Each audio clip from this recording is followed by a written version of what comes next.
We spent over 2 years filming Light in the Darkness and the story of a community trying to grapple with a horrific hate crime.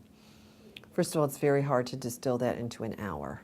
And it was very clear that PBS wanted an hour and that we wanted to make an hour-long film that would be accessible to people, that it could screen in community settings.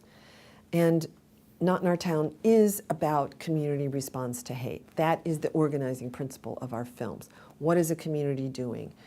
How can we share the story of the victims, people in the community who feel vulnerable, and people who are in action? So that is the essential part of the story.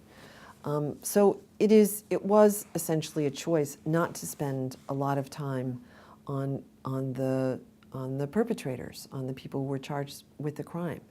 It wasn't part of the organizing principle of the film. I wish we would have had more. I think it was very difficult as these young people were on trial to get access to them when they were on trial. It was hard to talk to the cameras, as it was for their families.